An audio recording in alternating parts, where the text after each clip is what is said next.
able to grab a hold of high quality pre-K opportunities as a 3-year-old, as a 4-year-old, and how much that enhances their ability to walk into a kindergarten classroom and feel confident and feel smart and feel like they can take on the world, I think is something we need to continue to focus on. So I appreciate your comments, and those would be my responses.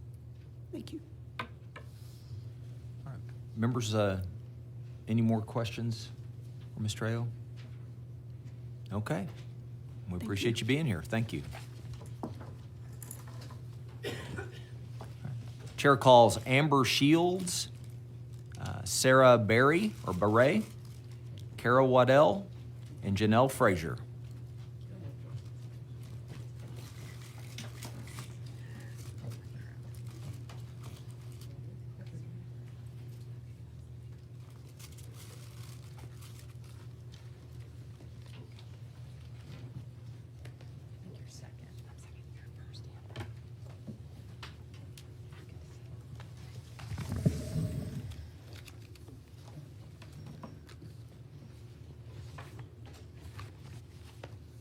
Okay, I show you registered as Kara Waddell, President CEO of Child Care Associates. You'll be testifying today, is that correct? Yes. I have you registered as Amber Shields, and Yes. on behalf of the Commit Partnership, and you'll be testifying today? Yes. I have you registered as Dr. Sarah Beret, on behalf of Pre-K for SA and yourself, and you'll be testifying today, is that correct? And then I have you registered as Janelle Frazier, Executive Director of Central Texas 4C Incorporated, Head Start, and you'll be testifying today. Thank you very much. All right. Ms. Frazier, would you like to begin? Sure. Okay. Appreciate you being here. Thank you very much. good to see you. Dr. Buckley. I'm obviously not used to doing this, but my math skills are good. I knew when I sat down there were supposed to be 4, and I was looking at Ms. Trejo thinking, where are the other 2? So I appreciate your time. We like your ambition. You were getting ready. Oh, I'm ready. Yeah, I've been here since 9 o'clock listening. Yeah, It's been you was like, Buckley, get rolling. I got you. I hear it. So Well, they're thinking the same thing. It's been fascinating to listen to the charges that you have been charged with. I don't envy your position, but of course I think I've got the answer to all your problems, and that's the Head Start model. Central Texas 4C is a community-based nonprofit, and we are the grantee for the Head Start programs in Bell County. So all those babies at Troy and places beyond are my babies. I want to thank you for inviting those of us who are perhaps outside the realm of the ISD, although we partner with ISDs all the time, especially with our children with disabilities. But we happen to think that your problems with children coming into school ready to learn begin way before 3 years old, and that's with the pregnant mom. So our program is a 2-generational program. Yes, we have people in classrooms with babies, 2 adults, except at feeding time, which there might be 3 adults in an infant room, doing those things that we know work in terms of brain development. We are a researched curriculum. Our pre-K curriculum for 3 to 5-year-olds mirrors pretty much the pre-K guidelines. We've done crosswalks with that. And we're very proud of our teaching staff. We have 140 staff, and 1/3 of those people are former Head Start parents. And we grow our teachers. We get them in through the kitchen door. And if they can get a start there and find out they like working with children, then we put them as classroom aides in with 2 other people who are in that classroom.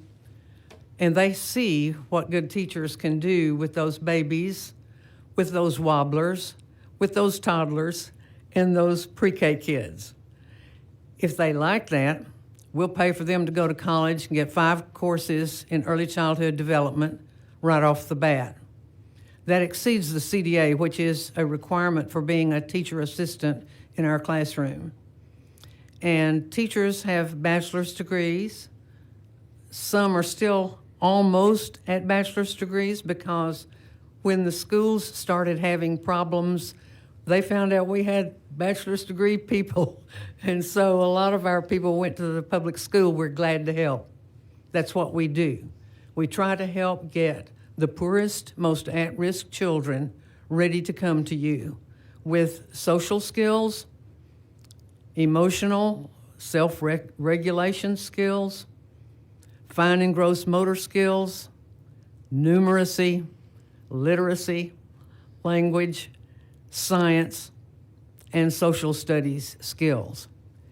We do a good job. HEB has decided that we're pretty good. For the last 7 years, their Excellence in Education has had our program either a finalist or a semifinalist in the early childhood category. We were the first non-ISD so honored, and we were honored. Does that mean my time's up? Oh, good, because I'm not through. But I just wanted to give you an idea. The need in Texas for Head Start services is we have 2 million, I've got it written down, so I want to read it so I get the number exactly right. 2,375,462 Head Start eligible kids ages 0 to 5 in this state. Head Start as a whole across the state serves 67,942. 2.86% of those most in need of early childhood education. We do a little bit better in Bell County. We serve 4.4% of those who qualify for our services. There's not any negotiating with poverty.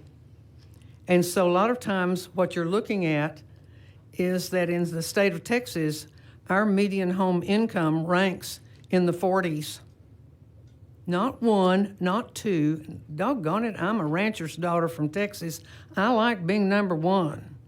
I liked it in basketball and football and rodeo, and I want it in education. And this committee should claim the power that is education in the state of Texas, and then go tell the other members of your people up here who have the power to put their money where the resources are most needed.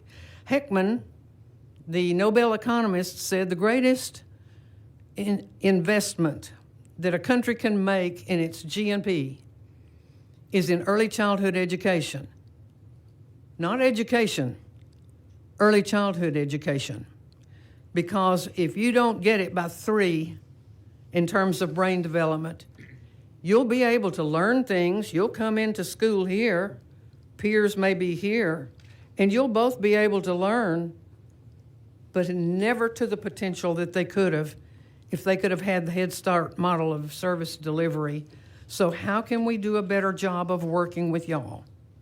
That's what I need to know. We want to be supported by our public school system because of the immensely hard work we do. Besides teachers, if a teacher is having trouble with behaviors in our classrooms, we have a cadre of 5 experienced coordinators and social workers who get in there and observe what does that child need. Do they need further help? Of course, disabilities, we can determine whether a child needs vision or hearing by the time they're 6 months old, and get help for them. If we have a series of coaches that we pay to go with new teachers into classrooms and let the teachers follow the coaches and shadow them for at least a week before they're left there with their coworker. If it's a health problem, we have a health person who comes in and does research with the family. We get the child nutrition specialist with that family to work out what's happening. We've had children with all types of disabilities. We're required by law to serve 10%. These last 2 years, we've been at 14%. And thank you, schools, for letting us work with you when they hit 3 years old, because we work well with all 4 of our school districts on children with disabilities. But we'd like to be a part of the problems in education. When Texas is ranked 43rd in child well-being, 43rd by the Annie E. Casey Foundation, who does lots of research, and that's available for you online anytime. We're the 2nd richest state in the union. And so my question to you and to all of you and to us, if children are such precious resources, and you hear people say, oh yes, they're our most valuable resource, then damn it, we need to be putting our money where our mouth is. Is my 5 minutes up? Yes, ma'am. But are you good? Oh, I've got a lot more, but you don't want to Well, know. we'll ask you questions, Okay. I promise you. Okay. Thank you very much for being here. You're welcome. Thank you for asking me. You have done this before. No, sir, I've Oh, never wow. testified in front of a People will be committee of taking your course pretty soon. Learn how to do it. All right, we'll move over to Ms. Waddell. Well, members of the committee, Chair Buckley, my name's Kara Waddell, and I serve as President and CEO of Child Care Associates in Fort Worth. And CCA is one of the largest early education agencies in Texas, annually serving roughly 20,000 young children ages 0 to 5.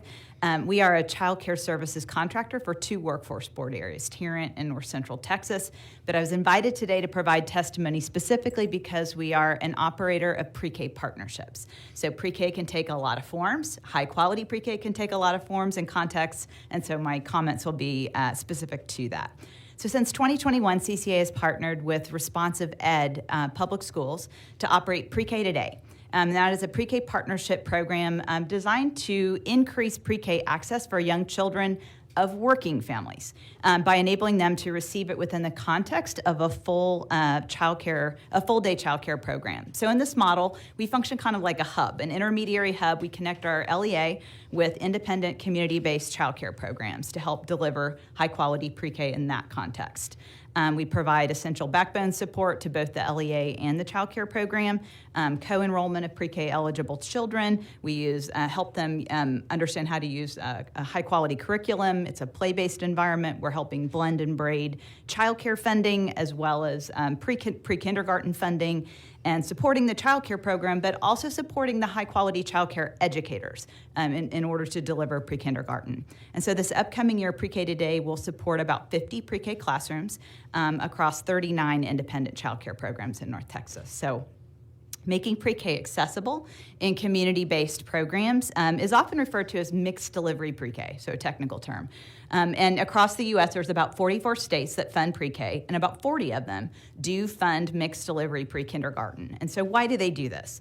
They believe that funding should be directed to those community-based settings for 3 main reasons. So first, families. Mixed delivery pre-K helps families because it meets them where they are. In Texas, 62% of families have families with children under the age of 6 have all available parents in the workplace. They're working. And so for many of them, standard school hours of 8 to 3, whatever it may be, just doesn't work for their work schedules. And so a lot of the children that aren't showing up for high quality pre-K in schools are already in community-based settings in a child care program. And so we have a great way of meeting them where they are. Next, it's a way to boost quality in those community-based settings. And so by enabling childcare to participate in the state's pre-K program, we're also able to increase the revenue and supports that we know are necessary for quality. For example, HB 2729 passed last session, created a supervisory or master teacher for childcare programs delivering pre-K so that those childcare teachers would have formalized access to instructional coaching. It's in the written testimony, but we've had some really outstanding results with that support. And lastly, a robust mixed delivery system can also help really bring stability to the child care system. And this is really important because infants and toddlers are there. And we know from years of research that infants and toddlers are really critical to a child's long-term success. So unfortunately, infant and toddler care has been harmed by the expansion of pre-K in our public schools. It unintentionally siphoning off the preschoolers. We don't have enough resources to really do what we need to do with our infants and toddlers. It's unintentionally driven up prices of infant and toddler care as well. We as policymakers have to not just look at pre-K as a standalone good. We're going to have to look at 0 to 5 services as kind of a balanced ecosystem, and this is a way to do that. So while community-based pre-K is really a critical component of a strong state's early learning system, we know from the data of TEA we have less than 2% of our pre-K today is in community-based settings. So that directly contrasts with what we know parents want and what parents need. Actually, nationally, 3 in 4 parents today say they would prefer their child to receive pre-K in the context of a community-based or a full-day program. So we have a lot more to say, a lot that we'd love to share about the challenges, but pre-K partnerships today, why don't we have more of them? They're difficult to launch. They're difficult to operate. They're very difficult to sustain. We threw some of the challenges to that in the written testimony today, and we're certainly available to you as you look at policies and ways of how to expand pre-K. Working parents were not in the room, and we decided 30 years ago to create pre-K and give all the money to schools. And I think today they would really love the chance to be able to also receive pre-K in the context of community-based programs. All right. Thank you very much. Yes, thanks. Yeah, I need to make this announcement. We're going to close registration for public testimony at 3 o'clock, so you have about 16 minutes if you're so interested. Now we'll move on to Dr. Sarah Beret. All right, we appreciate you being here. Thank you, my pleasure, and I've enjoyed the conversation all morning. This is actually, as a longtime educator, former professor, all of these things, I have opinions. Should have been here yesterday. Yeah, well, lots of things to think about this, so it's been great. I am the CEO of Pre-K for SA, which is San Antonio's premier early learning initiative, and we are the original Pre-K partnership in Texas. We are also, so we operate 4 preschools that serve 500 3- and 4-year-olds each, but we are also working with child care providers to deliver public pre-K in those child care settings.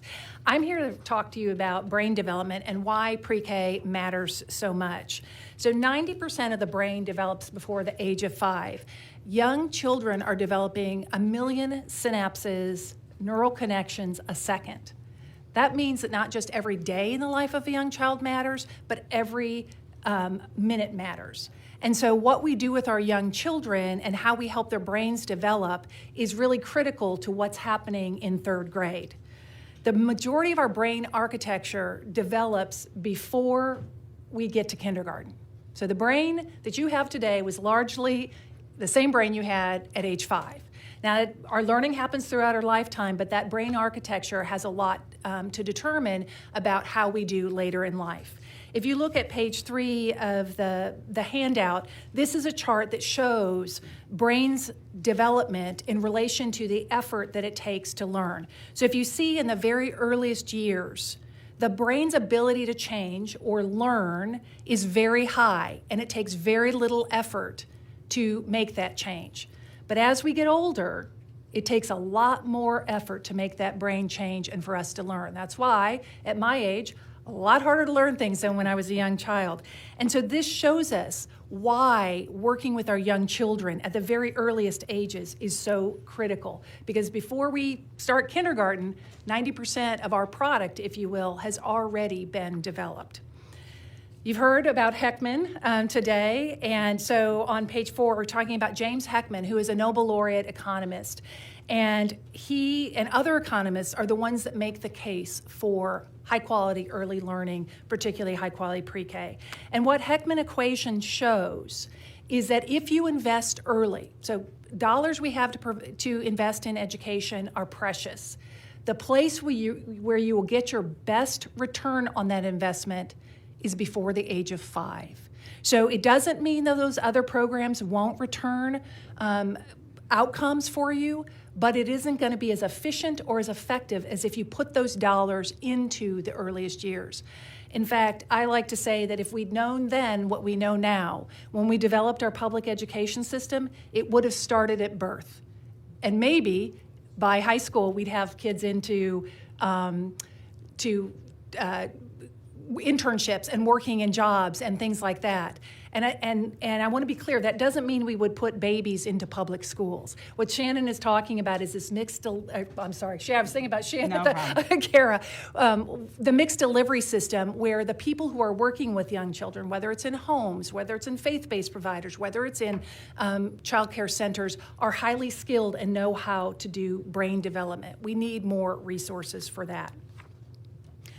What Heckman's research over decades has shown is that when you invest in high-quality pre-K, it results not just in benefits for that individual child, but in better educational attainment, higher income earning, better health outcomes for life, and also a stronger workforce. So it improves the community, not just individuals. That's what's so powerful about high-quality early learning. Heckman says, though, most importantly, it has to be high quality. I'm here to tell you mediocre pre-K doesn't change anything. It must be high quality in order to get these long-term benefits. And that has been defined. What is high quality? If you look, the National Institute for Early Education Research on page 7 has listed the 15 enabling characteristics of high quality. What does it take to have high quality preschool? 1 is the political will to make it happen, and 2, strong vision and leadership, and we have that in Texas. Texas has led in early learning in terms of having public pre-K available for decades, before many, many states. What we also need are well-educated professionals who understand early learning, a full day, which the legislature made happen a couple sessions ago, appropriate standards, which we have, and an evidence-based curriculum are really key. Highly skilled teachers with an evidence-based curriculum is what we need. And I will tell you that in your previous discussion about certification, early childhood is a distinct field in education. It is not the same as elementary. So I could talk to you all kinds of days about why we're not seeing the math and reading achievement in the upper elementary grades. Part of it has to do with how we are certifying our teachers who work with the youngest all the way up to elementary school. But finally, I want to close by showing you what's happened in San Antonio. So the page 8 shows every year, pre-K for SA students get evaluated by external evaluators, and year over year, what we have shown is that children come in to the program below the national norm in key indicators. They leave the program well above the national norm in key indicators, ready for kindergarten. Year over year, this happens regardless of background. But also, we've done long-term studies that show, you've heard sometimes people say, oh, it fades out. Not true. The children who attend pre-K for SA had better third grade reading, better third grade math, better attendance, lower special education, and lower grade retention rates. It works. And so I want to share with you that this is not the research of the nationally will tell you that, but we have our own evidence here in Texas, as well as some of these other programs I visited. They also have great outcomes. And so I think this is what we really want to emphasize is early learning and care and preschool is really about brain development, and this is our chance to set Texas up for the future. Thank you, Dr. Beret. All right, Ms. Shields. All right. Good afternoon, Chairman Buckley and honorable members of the House Public Education Committee. My name is Amber Shields, and I'm the Managing Director at the Commit Partnership of Early Matters Dallas. Thank you very much for the invitation to speak with you all today about the importance of early literacy. Prior to joining Commit, I was a classroom educator in kindergarten and third grade, and I last served as the principal of N.W. Harley Early Childhood Center in Dallas ISD.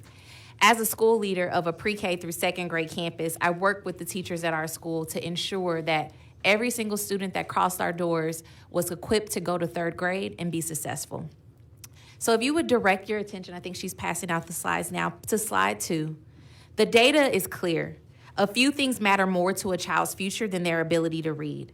And as students transition to third grade, from learning to read to reading to learn, early literacy proficiency becomes an essential building block for later academic outcomes as well as lifetime outcomes. I want to draw your attention on the slide to the data on the left-hand side.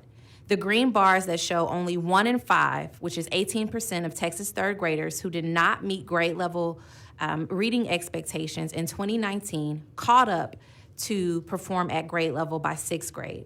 The percentage is even lower for our students who are experiencing economic disadvantage. As you can see on the right-hand side, this chart tracks students' journeys from third grade reading to English 1 EOC performance.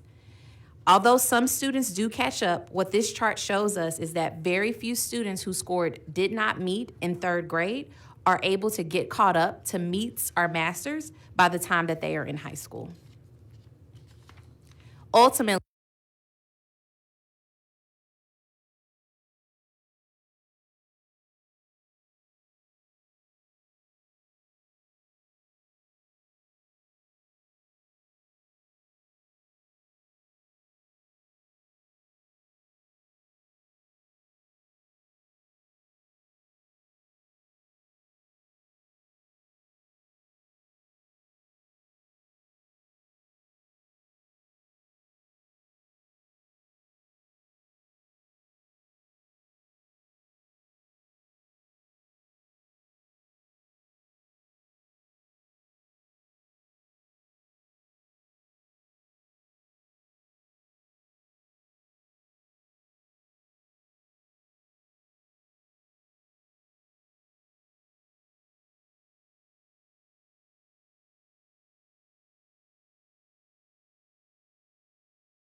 this data shows Texas's poor ability to catch students who fall behind as young learners.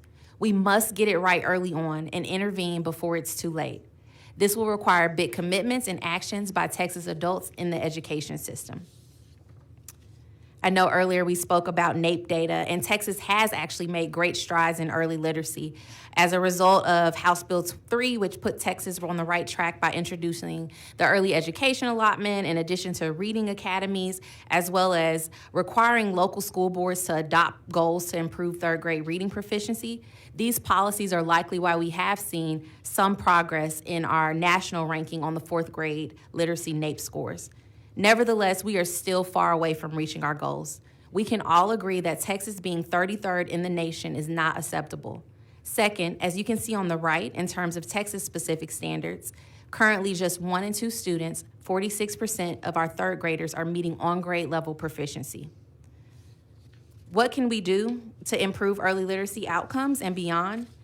Getting students on track academically by third grade, and I know this as a former kindergarten teacher, it begins much earlier than beginning of third grade. Students' participation in high-quality pre-K and early learning programs are critical in building early literacy skills. Think about basic letter recognition and sounds and foundational skills for learning to read, like how to hold a book and recognizing words versus non-words, and preparing young learners for school. Eligible Texas students and members of this panel have also shared this. Eligible Texas students who attend pre-K are nearly 2 times more likely to be kindergarten ready than peers who did not attend.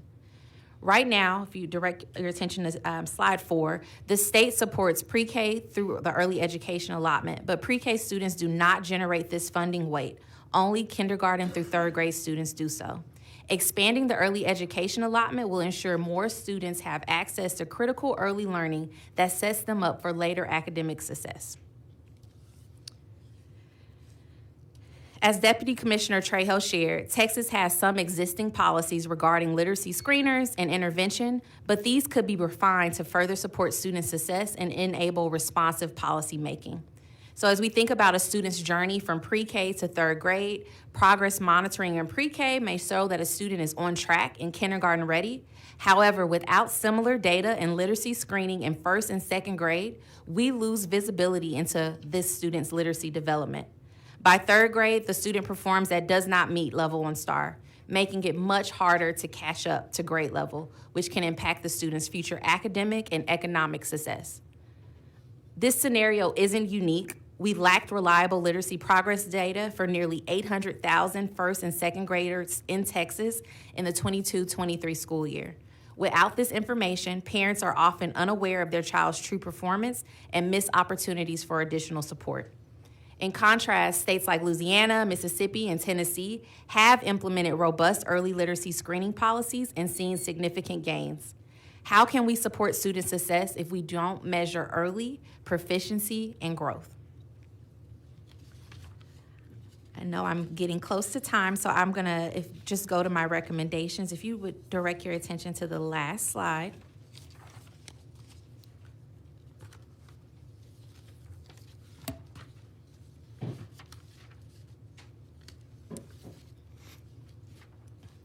So in closing, I want to end with 3 concrete strategies that this committee should consider moving into the next legislative session.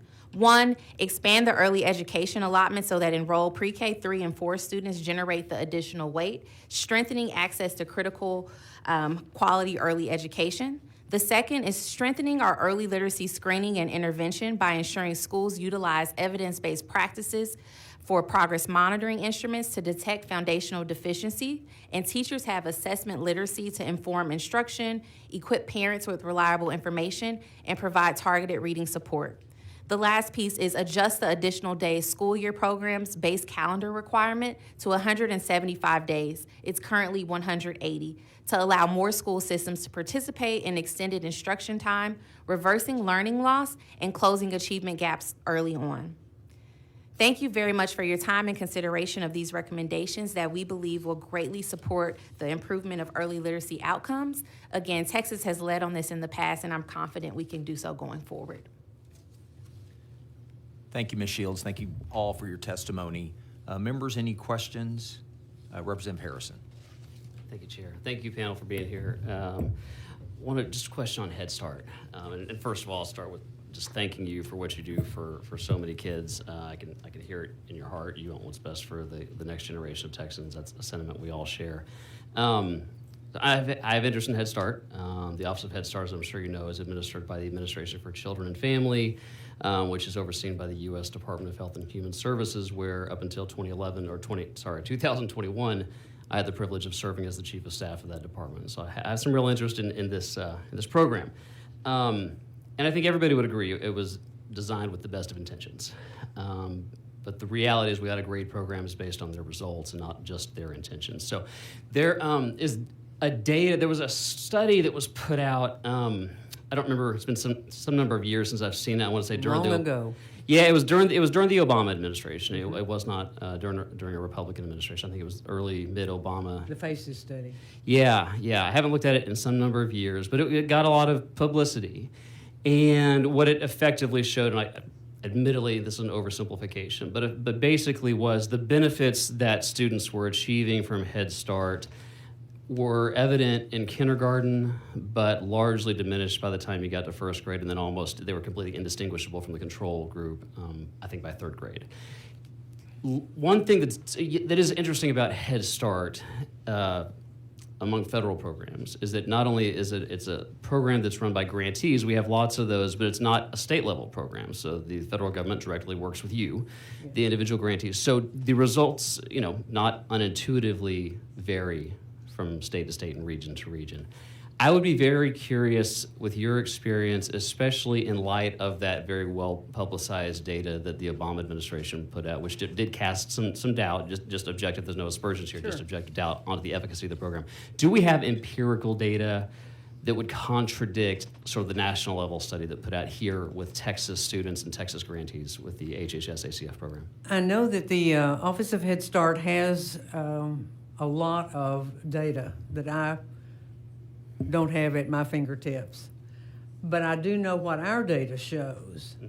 And because we measure what children learn while they're with us from the time they are infants till the time they go into public school, we have over a 98% readiness for kindergarten. And that's not anything that we determine. We just capture the data and send it to an outside analyst who sends us back and tells us, this is what I see here.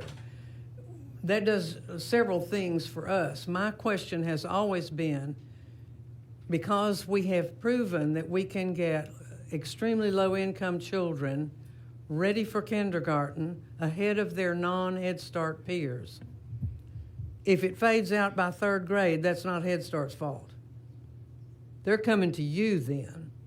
And what you do to get them from kindergarten to third grade is nothing I have any control over. But that baby's brain and that family's financial situation, I do have some control over, because we can get that family within a 5-year span that we have their children out of poverty.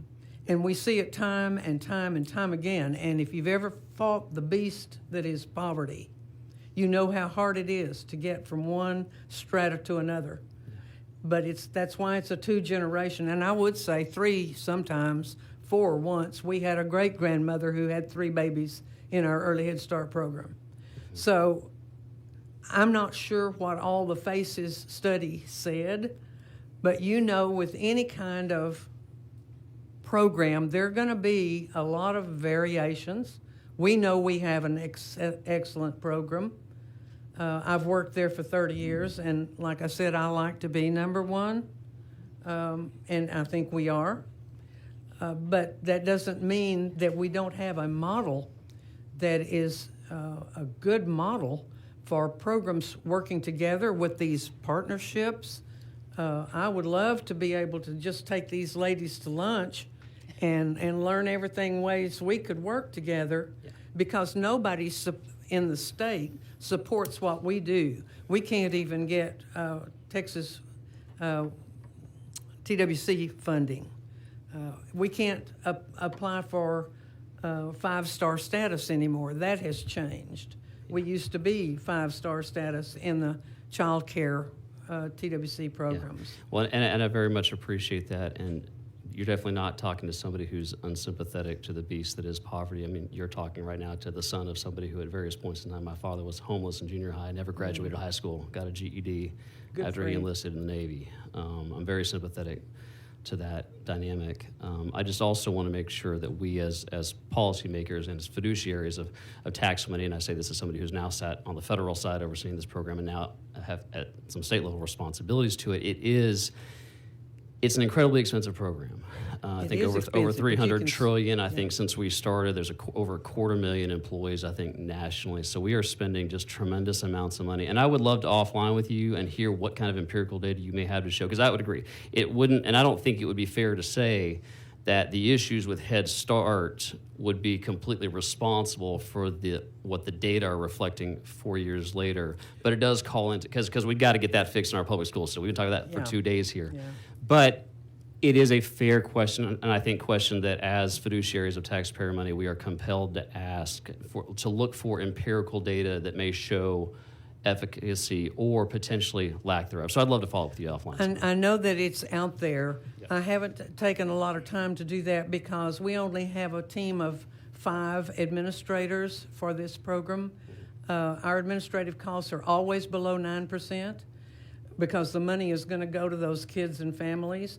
But while we're talking dollars, one of the things I have to do to get those federal dollars, and that's our taxpayer money, to get them into Bell County, I've got to match them 20/80 For every $100 they give me, I got to give them $20. Okay, I've got to put into the program $20. Well, for a long time, schools were a great resource for us because they allowed in-kind match for donation of space. At this point in time in Bells County, I've been asked to leave all of the school districts after years and years of plowing money into the schools to get the sinks in the classrooms, the bathrooms for the kids that are learning how to be potty trained, all of that stuff we've done. But if the state at some point could pay the 20% for our kids, otherwise you're going to end up paying 100%. Yep.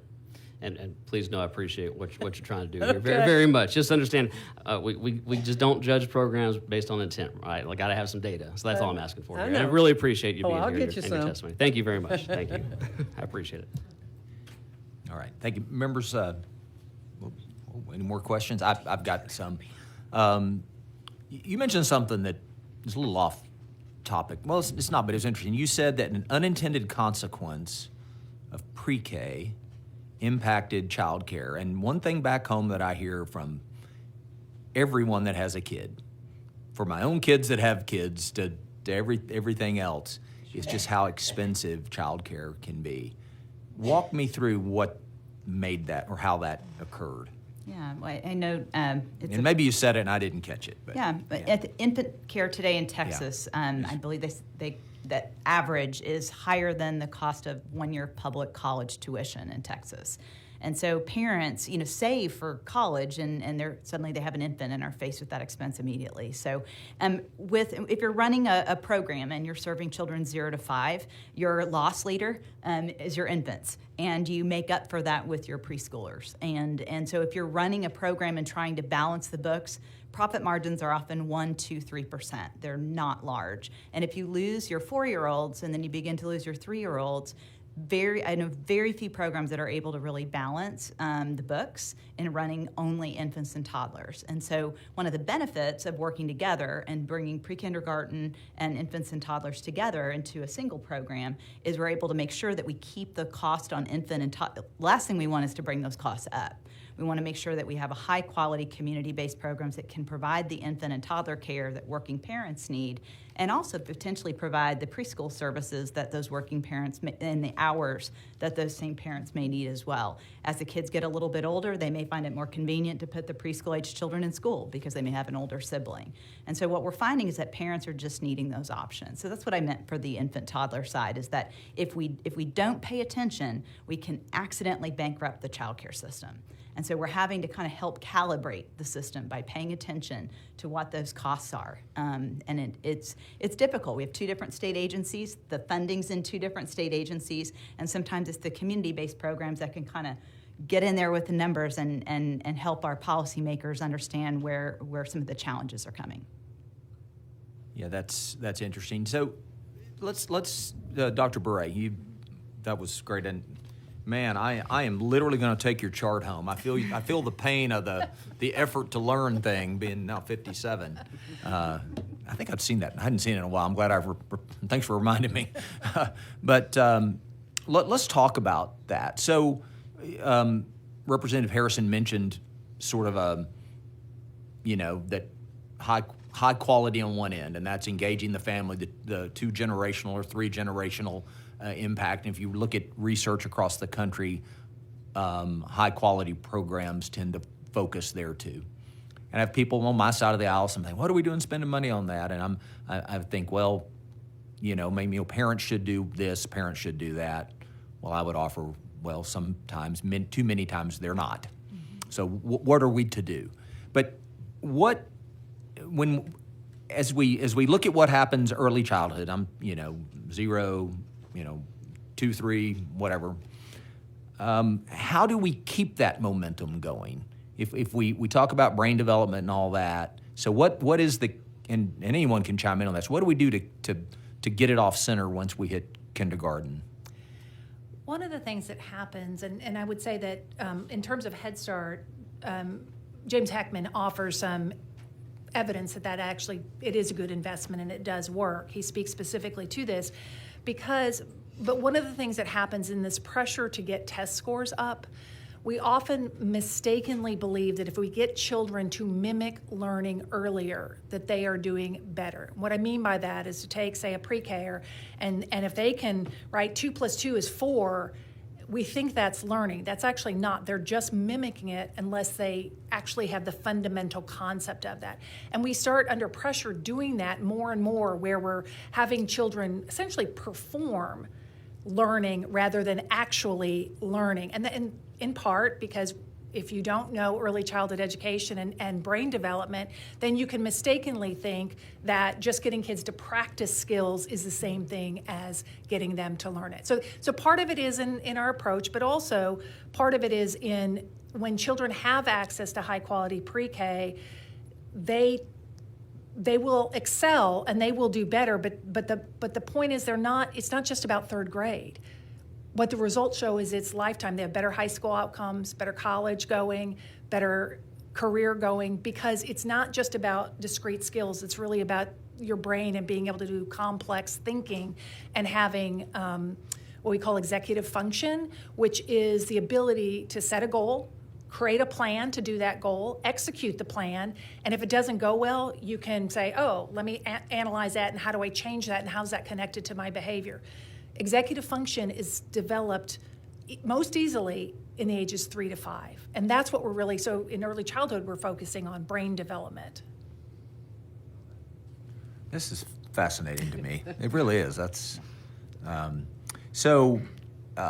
if we look at the total system, and and we could sort of sketch out the way it ought to be done. I sort of believe it's an all hands on deck approach.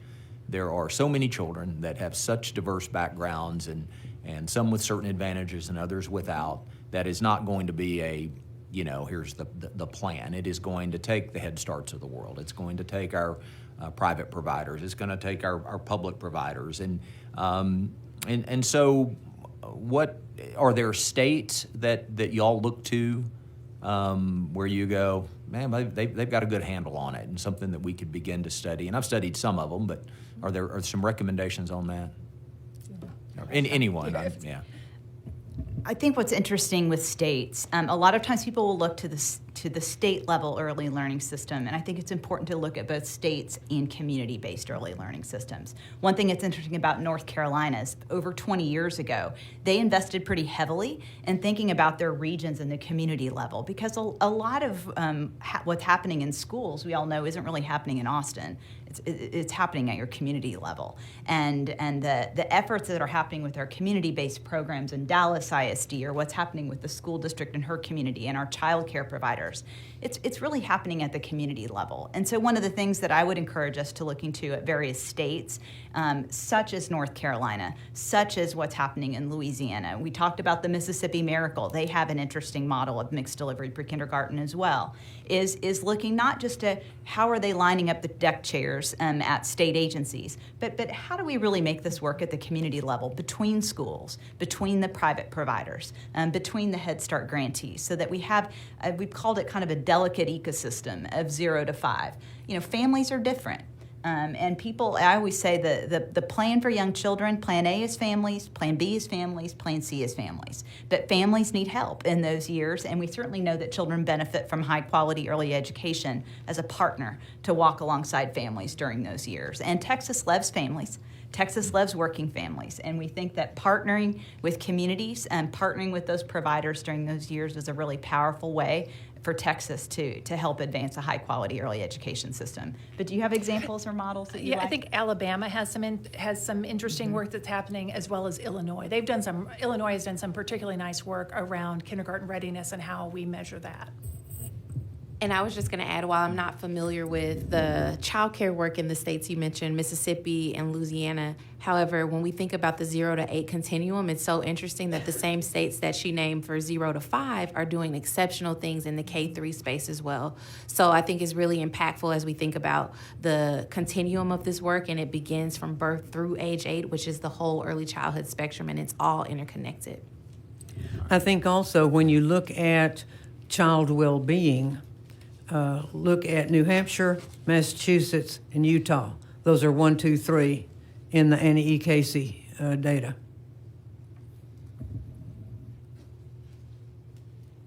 We've got some work to do. No, I appreciate that. Any more questions? Well, thank you all for being here. This is a very important subject to me. My mother was an early childhood educator, now deceased, but I find this some of the most interesting, most meaningful work we could do. And I really appreciate your expertise and look forward to speaking with you all again. Thank you very much. Thank you for asking us. Well, yes, ma'am. Thank you for being here.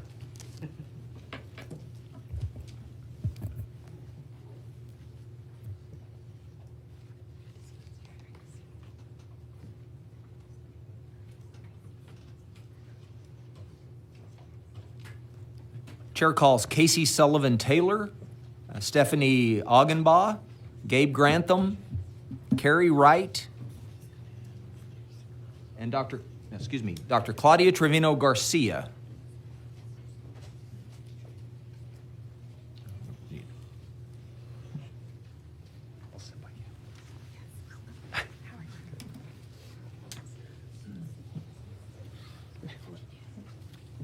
Try to squeeze all in.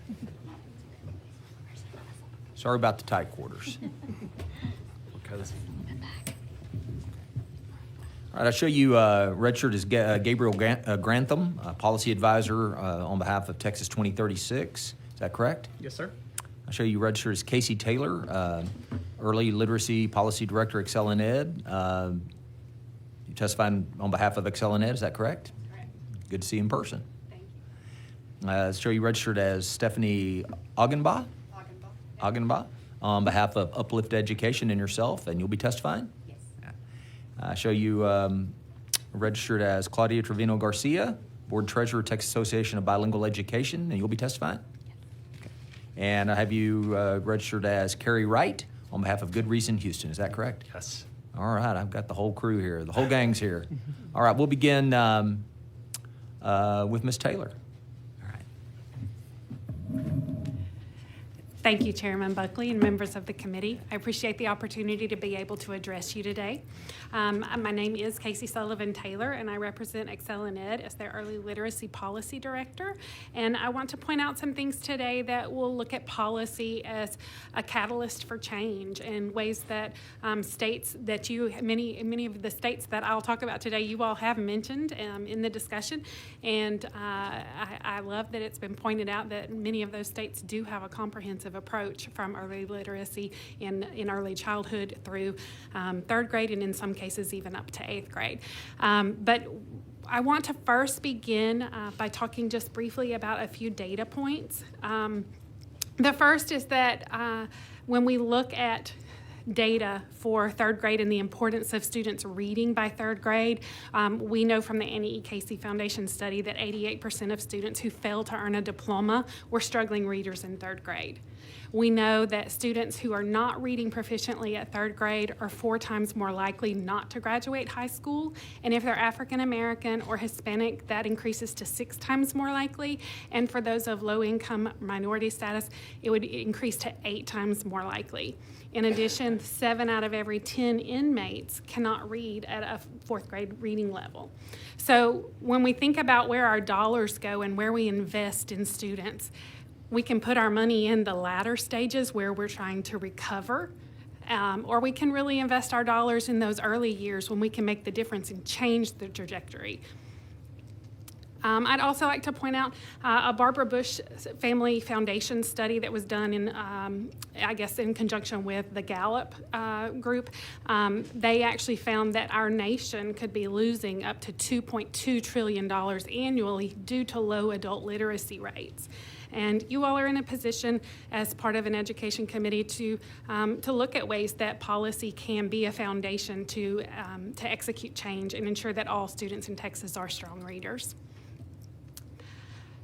So the science of reading, I won't spend a lot of time on that today. I have had the opportunity to address the committee about that last year, so I won't spend much time there, but I will just say that we want to be sure that our instruction, our curriculum that we put into the hands of teachers, and all of the decisions that we make align with what the science teaches us is the best way to teach students to read and how their brains best learn to read.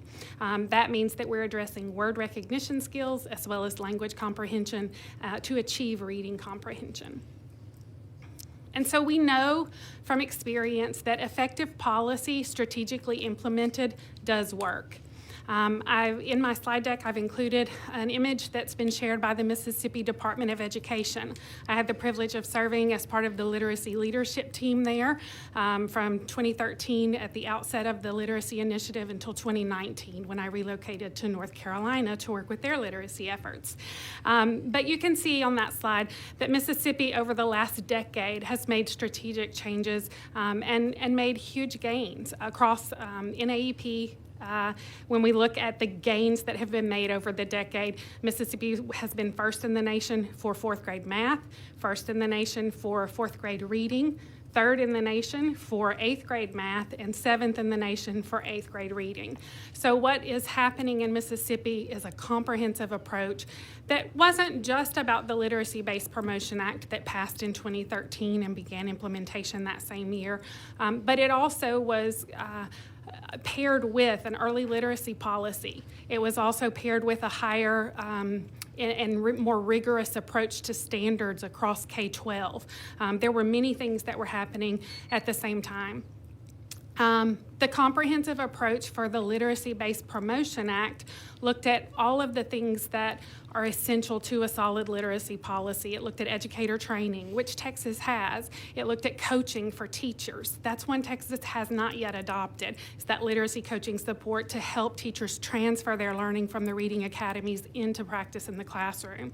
Early identification of students. Right now, Texas has an initial beginning of year assessment to screen students to look for needs, but it is only strongly encouraged that they give that assessment again at middle and end of year. And that's a key piece to identifying students who are in need of help, and doing it annually is insufficient. We want to be sure that we're looking at states like Mississippi, like North Carolina, Louisiana, Alabama, Tennessee, who are conducting screenings, and they're identifying these kids and then measuring their growth throughout the year and catching them before they fall behind.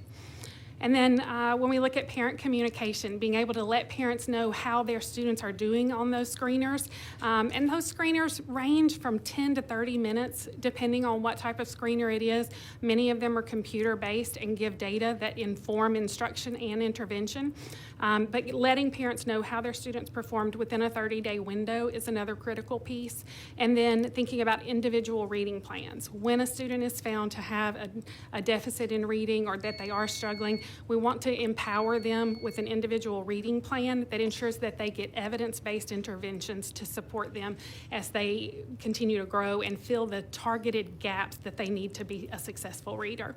And then finally, prevention over retention. All of the things that were done in Mississippi were done as a preventative model first. Retention was alluded to earlier. Yes, Mississippi does have a 3rd grade retention piece, but the reason that it works in the way that it does is because the supports start in early childhood and continue in kindergarten, 1st grade, 2nd grade, so that by the time they get to 3rd grade, everything possible has been done to support their development as a reader, and retention is the last step. Intensive intervention approach to give them another year to be a successful reader before they move on to grades where it might be harder to get that support. And so I'll just quote Sally Shaywitz, Dr. Sally Shaywitz. She is the Ratner Professor of Learning and Development at the Yale School of Medicine. She says, to be counted, you must be identified. And I would just say that we want to be sure we're identifying the students so that we can give them the support that they need. And if we can improve that piece of the policy approach in Texas and what we do then once they're identified to ensure they get the help that they need, then I think that we'll be much further along in seeing the growth that you want to see in those Texas scores. All right. Well, thank you very much. Appreciate Thank your you. testimony. Carrie Wright. All right. Good afternoon. I'm Kerry Wright, Chief Executive Officer of Good Reason Houston. I want to thank Chairman Buckley and other members of the committee for the opportunity to share some thoughts on this critical interim charge. We believe foundational literacy and numeracy are essential for educational success. Through the hard work of this committee, Texas significantly invested in early education with HB 3 in the 86th session. As we build on that momentum, I want to emphasize the impact of pre-K on K through 12 math and literacy outcomes and share some areas for potential further investment. As the legislature grapples with the need for investment in public education, data and research show that pre-K is an area of high impact for both math and literacy. Good Reason Houston's analysis shows eligible students in Houston who attended pre-K are over twice as likely to be kindergarten ready than their peers, which is a strong predictor of third grade reading proficiency. This benefit is especially pronounced for economically disadvantaged and emergent bilingual students who are 2.5 times more likely to be prepared for kindergarten. Research also shows that pre-K students are less likely to be chronically absent and more likely to graduate high school, attend college, and earn higher wages. These benefits are maximized when the program is high quality and followed by strong elementary instruction. Economists estimate that every dollar invested in high quality early education yields a return of $7 to $10 in the economy. The early education allotment introduced in HB3 has been influential in targeting funding for early math and literacy. Expanding this allotment to include pre-K in the funding weight would incentivize district pre-K enrollment efforts and allocate additional funding to improve quality. Despite the progress, challenges remain in ensuring high-quality pre-K in Texas. We currently meet 4 of 10 quality benchmarks set by the National Institute for Early Education Research. 2 areas in particular stand out as policy opportunities: educator development and continuous quality improvement systems. Upcoming research from the Houston Education Research Consortium at Rice University's Kinder Institute finds only 16% of pre-K teachers in Houston are certified in elementary education and just 10% in early childhood education. Pre-K and kindergarten curricula and classroom management differ significantly from other elementary grades, making specialized professional development in the science of early learning critical for quality instruction. HB3 recognized the need for effective educators in early education by requiring districts to certify that highly effective educators were prioritized in grades K through 2. This section could be revisited to not only include pre-K, but also offer clarity and enforcement to guide district staffing. While Texas utilizes Texas Rising Star in childcare programming, the state currently lacks a consistent system to measure quality for pre-K. Systems like the Classroom Assessment Scoring System, or CLASS, are research-backed measures of the quality of teacher-student interactions, which are critical to the effective instruction and go hand in hand with educator development. A peer state to watch is Louisiana, which has implemented CLASS as a quality measure across all public, private, and Head Start preschool programs. Commendably, Texas ranks 10th in the nation in terms of pre-K access. However, in Houston, only 39% of eligible kids enroll in a pre-K program. One of the biggest hurdles cited by our district partners is facilities. It can cost over $1 million to retrofit classrooms to meet the requirements of young learners, and partnerships with childcare providers offer an opportunity to capitalize on existing infrastructure. While the legislature has made strides to increase technical support for pre-K partnerships, districts still cite logistics as a barrier to success. Last session, HB 1614 looked to fix one of these logistical hurdles by ensuring funding eligibility was uniform between childcare and free public pre-K, which could be revisited.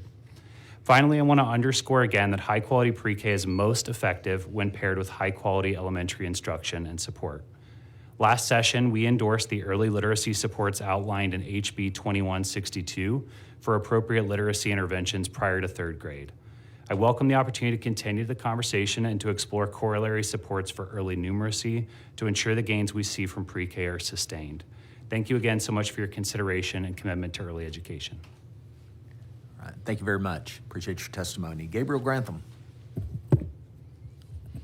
Hello and good afternoon, Chairman Buckley and members of the committee. My name is Gabe Grantham, and I am a public policy advisor at Texas 2036, and I am grateful for the chance to address you on the topic of math readiness here in Texas. The data is clear. Our students are currently not meeting the math proficiency levels necessary for future success. The decline in math performance, evidence across all grades, poses a significant risk to our students' academic and career prospects.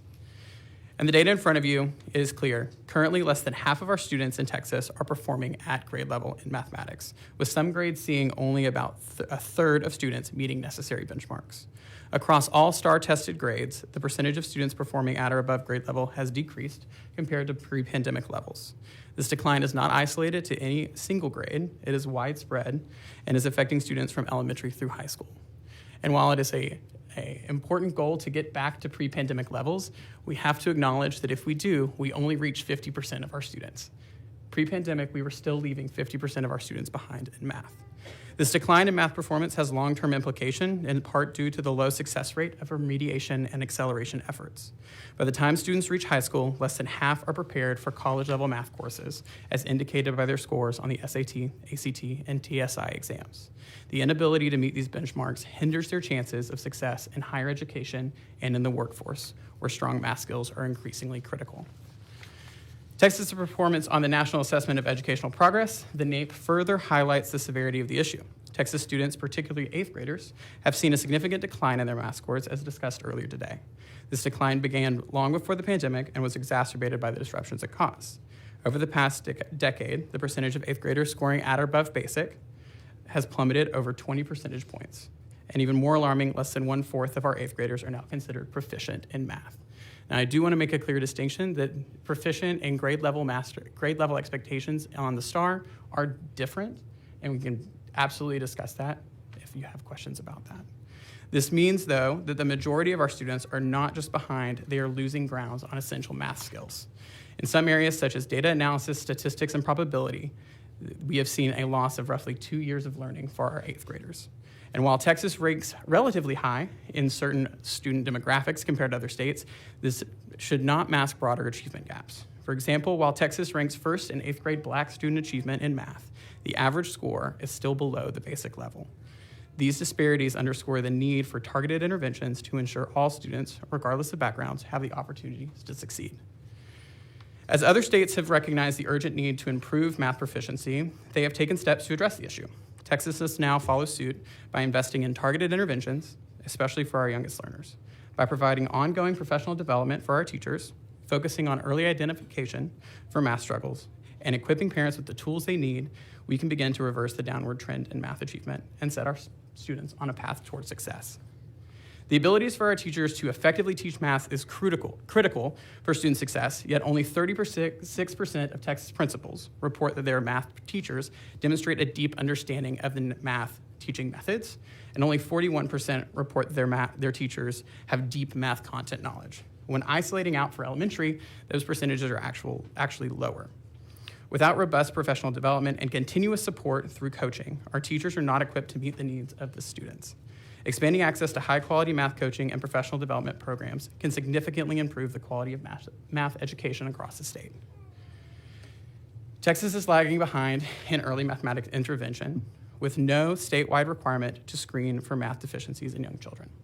While many states have implemented universal screeners for things like early literacy, only a handful have done the same for math, and Texas is not among them.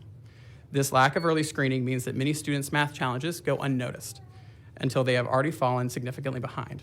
Identifying and addressing these math challenges before 3rd grade is essential to helping students build a strong foundation in math. Texas must prioritize the implementation of these early math screeners to catch and correct these deficiencies before they lead to long-term academic struggles. And then finally, in Texas, parents do not always realize the extent of their child's math struggles. Despite the fact that nearly 60% of our students are below grade level in math, only 10% of parents believe their child is underperforming. This disconnect underscores the importance of providing parents with clear, actionable data on their students' math progress. By doing so, and by offering resources that parents can use to support learning at home, we can bridge this gap and ensure that students receive the help they need outside the classroom as well. Texas has already taken significant steps through House Bill 1605 to provide parents with access to their child's curriculum, but additional efforts are needed to equip them with accurate and actionable data and resources tailored to their child's needs and get them the support they need to succeed in math. I appreciate you and the work that you're doing for the time, and happy to answer any questions. All right, thank you very much for your testimony. Claudia Trevino Garcia. Thank you for being here. Thank you. And just in case you didn't know, I'm substituting for somebody else, but I think you got the name right. Yeah. Okay. We made the switch. Thank you. Okay, thank you. Okay, well, good afternoon, and thank you, Chairman and members of the Public Education Committee. I'm Dr. Claudia Trevino Garcia. I am the treasurer of the Texas Association for Bilingual Education, and I'm also a professor at the University of Texas at San Antonio in the College of Education and Human Development. And I thank you for the opportunity today to discuss enhancing early literacy outcomes for our young learners in Texas. So more than 5 million students in the U.S. speak a language other than English. 1.2 million of them are enrolled in Texas public schools. So supporting their academic success will allow Texas to achieve its goal of having all of its students performing at grade level or above in reading and math, and ensure that the future prosperity of our state. So there's 3 opportunities that we at TABE have identified to improve early literacy and numeracy outcomes. The first one is to expand high-quality dual language programs focusing on early biliteracy development, to establish a monitoring system to ensure effective bilingual program implementation, and to ensure bilingual educators participate in the biliteracy pathway of the HB3 reading academies. So opportunity 1 is to expand the high-quality dual language programs focusing on biliteracy development. As you know, native language development is crucial for the academic and cognitive growth of emergent bilinguals. As a former school administrator and 3rd grade bilingual teacher, I saw how well implemented dual language programs that developed a student's native language alongside English allowed students to perform better in reading and in math, and in comparison to their peers. The stronger the students were in the first language, the stronger they became in their second language. These effective dual language programs exist thanks to your support. In 2019, HB3 increased the dual language funding by 5%, allowing districts to expand teacher training and access to instructional materials in 2 languages. However, only 22% of bilingual students in Texas participate in dual language programs. I strongly encourage you to consider raising the bilingual education allotment for dual language programs by an additional 10% and to introduce more specific guidelines on how these funds should be used. This increase would encourage more districts to transition to dual language programs and would also help schools develop strategies to recruit, retain, and support bilingual certified teachers, as well as implement monitoring systems to ensure student success. Opportunity 2 is to establish a programmatic monitoring system to ensure effective bilingual program implementation. This monitoring system is one of the recommendations outlined in the Emergent Bilingual Strategic Plan developed by TEA as mandated by SB 560 in 2021.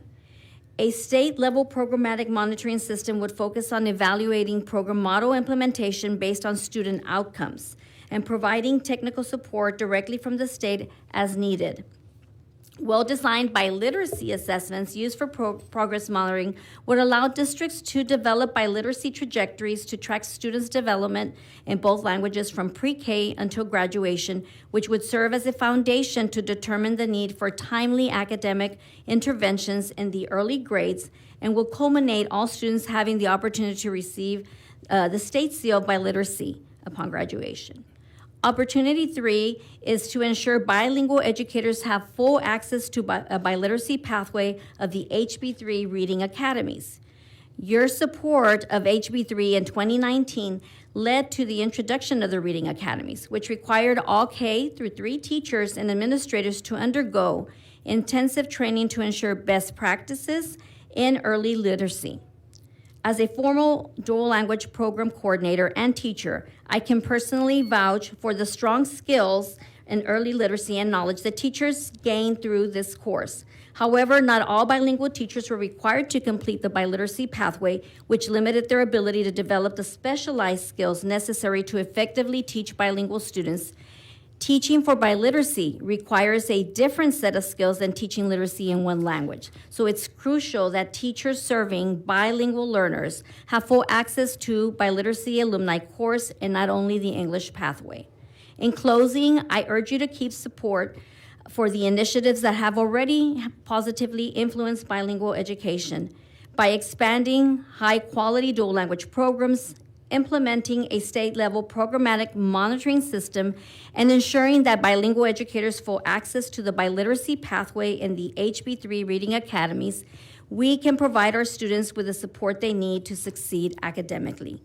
These efforts not only help our emergent bilingual students thrive, but will also contribute to the overall goal of having all Texas students perform at or above grade level in reading and math by 3rd grade, securing a prosperous future for our state. Thank you for your time and commitment to our bilingual student success, and I look forward to continue collaborating with you and our joint effort to ensure that our students reach success in both literacy and numeracy. All right. Thank you very much for your testimony. All right, Stephanie Augenbaugh. Can we switch slides?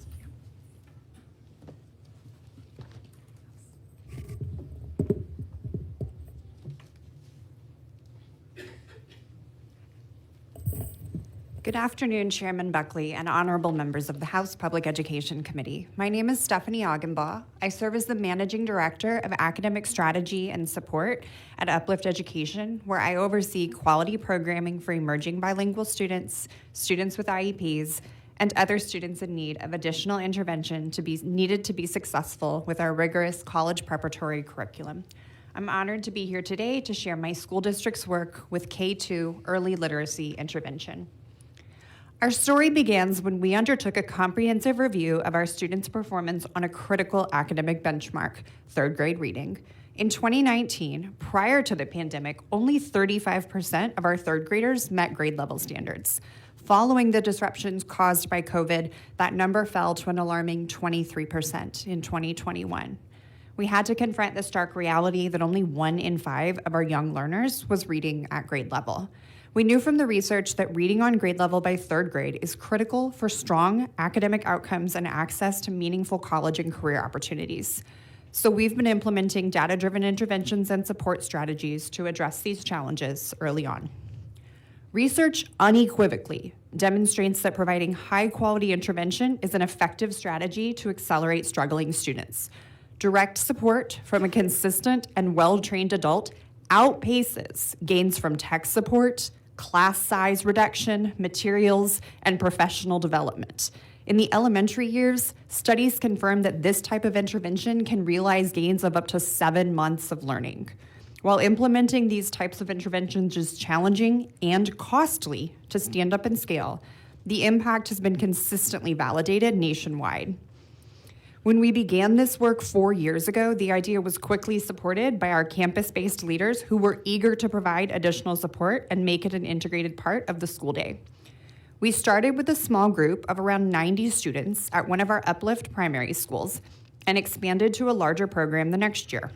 Our early literacy support program, consisting of brief one-on-one or one-on-two sessions, focused on foundational literacy skills such as phonics and reading fluency.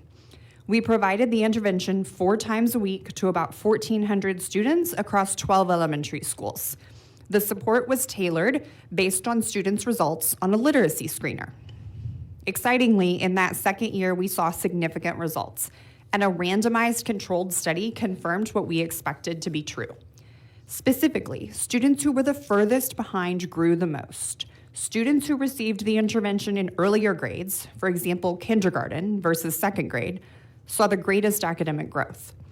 And as the students who received those interventions grew up, we're still seeing that growth. While the statewide and Dallas County third grade reading scores at the MEETS level dropped 2 percentage points and 4 percentage points respectively from last year to this year, at Uplift Education, we actually saw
scores on the same assessment increased by 3 percentage points.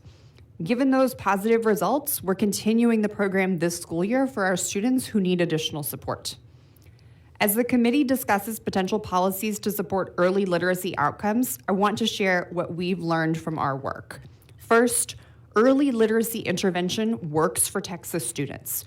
Our study results and our recent STAR gains show this. Scaling early identification and intervention as soon as possible could yield invaluable results across the state. Second, following the data is essential. In order to know which students would benefit from additional support, you need literacy screeners and diagnostics to guide the way. Following our initial years and the results we've seen from that, we've worked hard to determine the specific thresholds that determine when students should receive subsequent interventions. We're also measuring what we're providing and the impact it's having on student growth throughout the year, not just at the end of the year or at the end of third grade. For example, recent data is showing us that this type of intervention provided to second grade support students is helpful in moving more students to the approaches level by third grade, but those students are going to continue to need additional support to hit the meets masters level in fourth and fifth grade. We need to be able to provide this support year over year and earlier in kids' academic journeys to maximize results. Finally, achieving results requires adequate support and funding for school districts. Doing this work well means that central office staff spends a significant amount of time collaborating with partners, designing systems for diagnostic testing and progress monitoring, and setting up data systems. Doing this work well means that my schools must redesign their master schedules, dedicate staff to supervising these interventions, and coach their teachers to adapt their instruction based on the results of these interventions. Uplift has been lucky to fund this work via ESSER and private philanthropy. If we see no increase in state funding, we will only be able to rely on philanthropy, and we will be forced to drastically cut the number of students receiving these supports. Collaboration between the state and schools, including access to meaningful funding, is key to prioritizing this important work. Happy to take your questions. All right, thank you very much, panel, for your testimony. Members, any questions? All right, Representative Harrison. Thank you. Two for Mr. Grantham, actually. If you don't mind. First one, just a clarifying question, and you offered it, and so I'll take you up on it. There are often two sort of standards on the assessment side that people reference oftentimes and unintentionally interchangeably, and I know when we're talking about how good our students are doing, the precision of language does matter a lot. So do you mind just educating us a little bit on the delta between the definitions of proficiency in the NAEP versus the grade level in the STAR? Yeah, absolutely. Both are bad, to be clear. They're both bad. Right? We certainly want to see improvement in both. There you Absolutely. go. That's a very nice way of saying it. When we are looking at the STAR exam, obviously that is measuring the standards set by the state, the TEKS, and we are measuring student performance against that. We determined that meets grade level is based off of how students respond on a number of questions and demonstrating a certain level of mastery based off of our TEKS, which are on a federal level seen to be actually very strong math TEKS. So want to call that out. When we look at the NAEP, so the NAEP is provides different levels of scoring. They have below basic, at or above proficient, and then advanced. And so when we are looking at like fourth grade data, they've been able to do a crosswalk to be able to say, okay, this is what the Texas fourth grade standards meets grade level equates to on the NAEP, and what we see is that it is actually in the higher threshold of basic. So basic is calculated by looking at an average scale scored, and that range lands at the higher level of that. So not quite at proficient, but in the higher level of basic. When we look at eighth grade, they actually have not been able to do an equating study to be able to see where our eighth graders would fall in terms of meet on NAEP, just because when we look at what is expected out of eighth graders in Texas, we have our eighth grade standards and our eighth grade STAR exam, but we also have eighth graders taking Algebra 1 in the Algebra 1 STAR exam, and because those are measuring different things, they're not able to actually precisely say, this is what an eighth grader is supposed to know to be able to equate it to NAEP scores. Okay. That said, 1/4 of our students being at or above proficient on the NAEP is inherently bad. When we look at what those students are scoring, are students who are scoring proficient in the higher NAEP tests traditionally are the ones who are going to go off and be successful in college. So I think it's we don't administer it in Texas because it's not required, or at the same scale because it's not required by federal law to draw down Title I funds, but they offer a senior level 12th grade NAEP. Students scoring proficient on there, we see 50% of them go off and are successful in college level math courses. Basic, obviously much lower than that. Okay, one's tied to the TEKS, one's not. Yeah. Different standards are measuring against. But to be very clear, you said a quarter. The data I've got is 23% for NAEP Texas 8th graders. It's less than one quarter. Yeah. So less than one quarter of Texas 8th graders are proficient according to NAEP data of 8th grade. That's consistent with what you know, right? Absolutely. Yeah, that's abysmal, and we're failing, and we've got to get better. The second thing I want to get on, I've noticed on page 3 of your slide deck, the first bullet there just really stuck with me, and I went and perused, I went and grabbed, had them bring me the TEA last annual report, because you did something really interesting. I'm going to read this to you. It's in your slide deck. The percentage of Texas 8th graders scoring at or above basic on the NAEP has fallen by, and this is staggering, has fallen by over 20 percentage points since 2011. Well, I saw 2011. That reminded me of a discussion we had with TEA yesterday, because they did data going back to 2011 also. Did you happen to be here for any of that dialogue, or are you familiar with the TEA data that shows per pupil spending going back to 2011? I am, but I do not have it memorized. Okay, ma'am, clerk, can he have a copy of this real quick? Can he just be handed that? So I want you to help make sure I am reading these two things correctly. Because if so, this is absolutely staggering to me. So going back to 2011, which your slide does, you are saying that Texas 8th graders scoring at or above basic on the NAEP have gone down 20 percentage points from 2011. Juxtapose that to what TEA showed us yesterday in their annual report, that since the exact same year, since 2011, per pupil, so not total, per pupil, education spending since 2011 has gone up 42%. Am I reading the TEA data correctly? Yes, in raw dollars. Am I right? In nominal, well, I don't know if these are nominal or inflation adjusted. I don't know, but either way, it's going to be that's a staggeringly high increase, right? Mm-hmm. Nominal or real.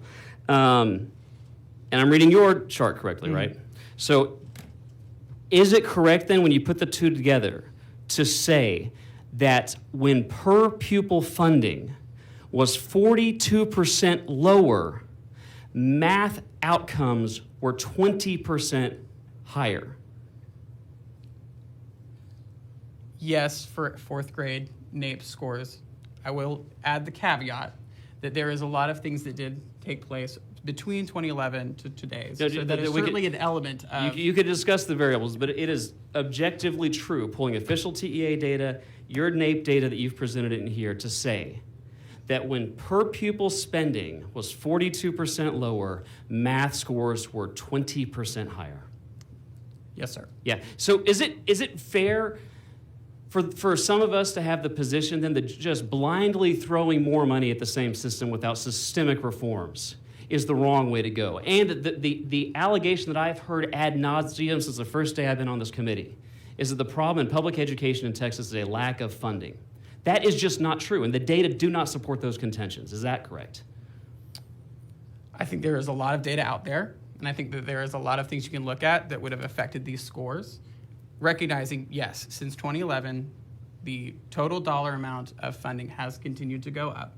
But there have been other externalities that have gone on in the education system, looking at different standards, looking at different testing regimes, looking at the proliferation of uncertified teachers or differences in training around this. I hear you could explain it, but I can't. I'm reading the data right. Sure. You cannot get around it. Yep. Math outcomes were 20% higher when per pupil spending was 42% lower. That is the most staggering and just damning collection of two data points I've seen since I joined the committee. And thank you for your testimony. Thanks for being here, and thanks for making sure I'm reading the data correctly. Thank you, Chair. There we go. All right. Representative Mouth. Okay. I want to go talk a little bit about Mississippi, if we can. Just Chair Dutton brought that up, and I think it's interesting, and you talked about their turnaround, and that it's, I think what happens a lot of times, and I think it was even brought up by our guest from Uplift, thought it was interesting, is that, we sort of get hung on this third grade deal, and I get it. I understand the metric and the importance of that. But then again, it's not like have a party, pop the cork, and it's over.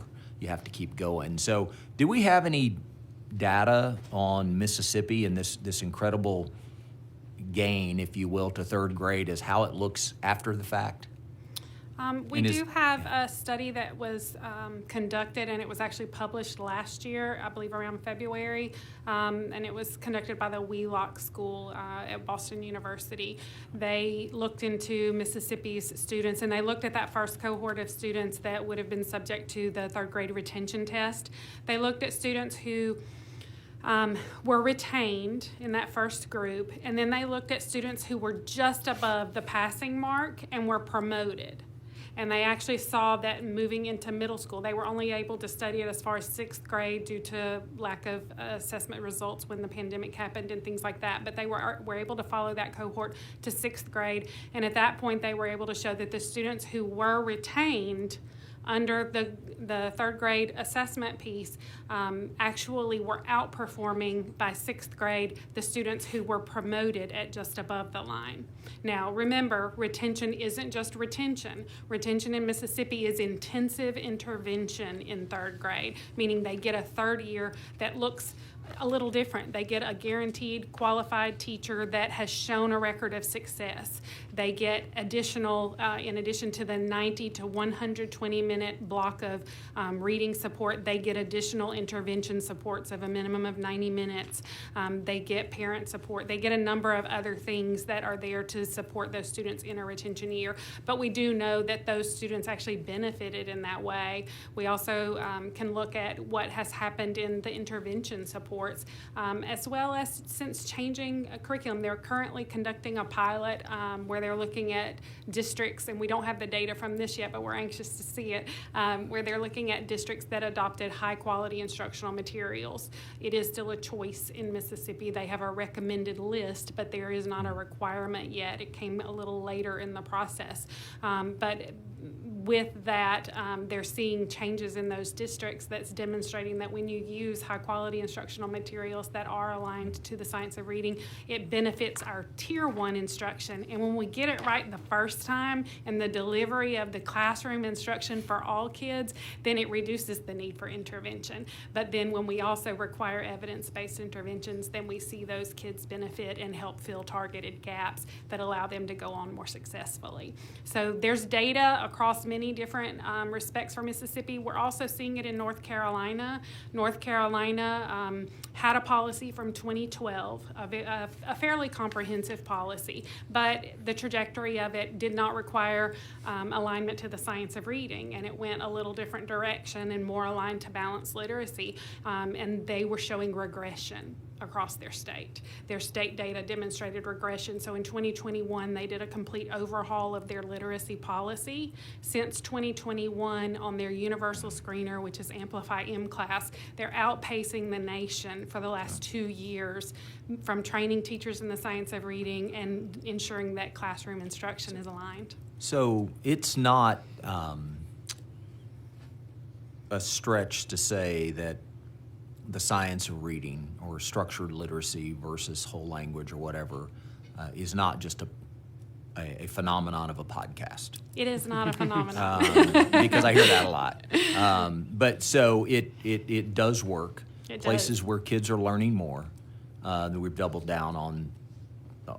They've doubled down on that, and of course Texas is doing the same thing. Though I don't know if it's ubiquitous across all the districts. But that's interesting to know. You mentioned retention is not. What'd you say? Retention is not just retention. So you're saying that should a child, what percentage is retained? What I mean, if you work through this whole thing, typically what is their percentage of third graders that that have to repeat third It grade? changed over the years. In the very beginning, it was only around 15%. Of course, we had pushback that said it's going to be 50% of kids across Mississippi are going to repeat third grade, and there were all sorts of worries and concerns. But after all of the assessment, because they got not only the first assessment opportunity, they got 2 more assessment opportunities in addition to interventions. They also had multiple pathways and good cause exemptions for students who may need it, like those who had an IEP and those who had perhaps a previous retention and had received intervention for a couple of years. So there's a list of those things. But among that, it started off around 15% that were held back in the very beginning, and it decreased over time to be in like the between 5 and 10%. And then we did see a little bit of an increase after 2018 was the year, I believe, that we increased the rigor. And so we were trying to increase the level. So we weren't just meeting the minimum needs for students to go on to 4th grade, but that we were moving them more toward proficient and grade level reading. And so when they increased the standard, we did see it go back up over 10%, but we saw that start to decline. And since the pandemic, we've actually seen recovery in Mississippi where they're actually meeting and actually exceeding pre-pandemic levels. So I think it's safe to say that as you, again, it's a blanket statement, I guess, but that's kind of what we do here sometimes, that as you meet, you must always have an effort for continuous improvement. And Absolutely. I think that's so you get to a certain level and then it's time to step the bar up and step the bar up. And I mean, I think that's important to know. I have a NAEP question. Cause I can look at NAEP results. So look at that. I mean, that's interesting data, presented. I mean, you can look at it. So I'm just thinking, is the NAEP test the same? Does it change like STAR does? Or is it? I believe it changes. That would maybe be a better question for TEA. I have not actually worked through a NAEP exam, but okay. I believe it does change year over year. Okay, so and so what you're? No, hold on. Let me walk me through it one more time when we talk about how we correlate. I guess STAR to NAEP. Yes. So Okay, one more, just so I can get that. They do a study. When they set the expectations for it. For what? For which one? For NAEP. For NAEP. Okay.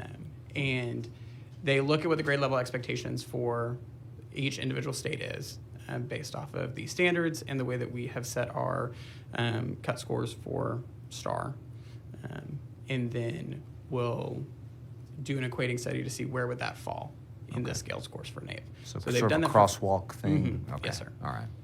Okay, I wasn't sure. I was just wondering if, same old NAEP test, or are they changing the NAEP test like we changed the STAR, and are they raising the bar with? My understanding of this is that they've set a consistent standard for it, but recognizing that as states change, okay. they will reassess. Interesting. Can we briefly go back into some of your bilingual recommendations? Yes. And just so for the committee you talk about the process for the science of reading training for dual language. Is that, are we where we need to be on that? Does that need to be? If you could go over that one more Sure. time with me, please. I'm trying to make some notes here. Yes, sure. And it was for the bilingual academies. Okay. And so what we've seen is that there's the one for the teachers who teach only English speakers. And we know that based on research, how students or emerging bilingual learners that are going through dual language programs, there's this biliteracy framework. And so TA has developed 2 sets, right, of the bilingual academies. There's the one for the English only literacy teaching, and then there's the one for bilingual learners, which looks at the biliteracy trajectory. And so our recommendation is that when we go back to this, is that we take that into consideration, and that's tied to professional development and how we best prepare bilingual education teachers who are going to be working with. And again, it could be emergent bilingual students only, but if it's a 2-way, that includes our English speakers who are now part of the dual language program. So that's what we'd like for you to consider, is to know that it is very important that when our bilingual education dual language teachers are sitting for these academies, that they sit in the correct one, which is the one that offers the proper professional development strategies, et cetera, that's going to equip them to really grow our students. It directly correlates to what they'll be teaching. Exactly. Okay, all right. All right, and that's not required now. No, well, and what happens is when you hire a new teacher and they go through this, and sometimes even the own administrators don't realize that there's two separate academies, so they have them sit just to the English only. So that's where the monitoring comes in, is that when we are looking at how we are applying fidelity to the dual language program, is that part of that be that we make sure that all those individuals involved with professional development are actually having our bilingual education teachers sitting through the correct academy, which is the one that includes the biliteracy framework. Okay. All right, this will be my last question, I promise. So at Uplift, you were talking about the intensive interventions that y'all have identified and what you do. And then you mentioned needing to continue that through fourth grade, fifth grade, and so on. I get that. Walk me through that one more time again so I can understand better what exactly you're talking about. Yep. What interventions, what does it look like? Yep. And how should it proceed past third grade? So our K-2 intervention program, it is brief 15 to 20-minute sessions with a virtual tutor. It's either in a one-on-one or a one-on-two group. You're working on... What virtual tutor? What is that? Just someone on is that like a FaceTime? Yeah. Okay, so you FaceTime. Yep. Then the kids so know how to... it's a real person. It's not a... Correct. Okay, it's not like an AI. It's a real Okay. human certified Okay. teacher that is serving as a tutor, and the kids know how to use the FaceTime much better than you and I would anyway, Absolutely. right? So it's like a 20-minute session. You're working on word recognition. You're working on phonics. You're working on phonological awareness, like depending on where that child is in the screener. Ideally, the child is in that program, kindergarten, first grade, and second grade. We know that the longer we have a kid in that program, the more growth we see out of them long term. We know that we see the most bang for our buck, if you will, with our kindergarten students who are furthest behind. They have the farthest to grow, right? That also means it is more challenging, but we have found this approach to work. What I know is that when I have a child in that program in kindergarten, first grade, and second grade, or even if they're only in first and second grade, they're far more likely to hit the approaches level in third grade on STAR reading, okay, than my, a similar peer group who did not get the intervention. By the time those kids get to fourth grade, I see virtually all of them hitting the approaches level, but I'm not hitting meets masters like I need to. So that tells me that this brief, intense intervention in super small groups works, but you can't stop it in second grade or third grade. You're gonna have to keep going with it. Yeah. So I know when we talked about high quality tutoring and these types of interventions, we struggled with the ratios. Yeah. And so I know that many districts move to some sort of, I guess, what you call it, virtual, or using technology to do that. Obviously, that you show promise that quote worked. Yep. Ideally, maybe one of the others, is there an opinion? I mean, I guess if we could, we'd put a incredible teacher in a small group if we could. But is there any data comparing the two? Like of high quality interventions, sort of teacher to student versus virtual teacher to student?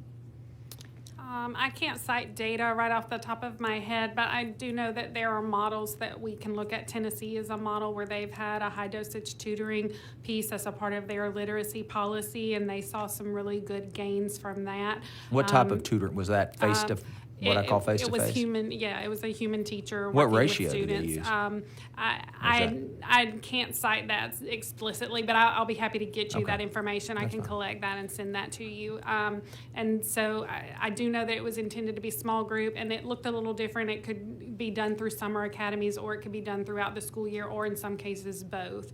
And it actually is one of their pathways for promotion for a student who doesn't reach a necessary threshold needed at third grade. So, Okay.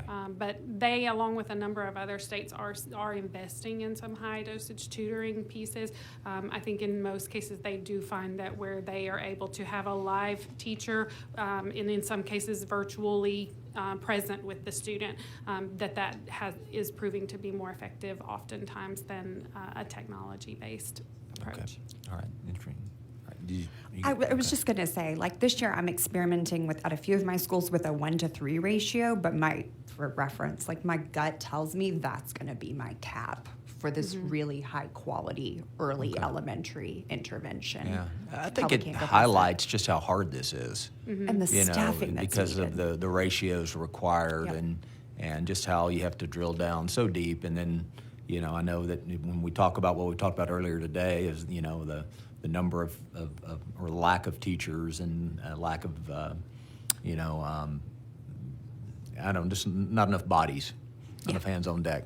I think Yeah. also, like when you look across states' multi-tiered systems of support, a lot of times their guidance is that for tier 2 instruction or intervention support, that you could have up to 5, like 3 to 5 students in a group. But when you get to tier 3, more intensive interventions, it's often not allowed to go above 3. So when you think about the numbers that she's sharing, like that's very consistent with guidance that's true in many states. Yeah, we've modified our our ratios in Texas, and we did that last session just out of implementation. But it certainly is important to continue to look at who's doing what, where, what's working, and then try to build policy off that. Any more questions? Okay, all right. I appreciate each of you being here today. Thank you so much for your testimony. Thank you.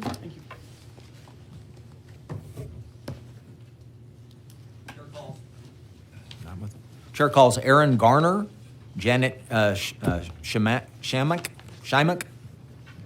Edna Paz Roy, and Beatrice Mata. I think I might have messed up one of those names.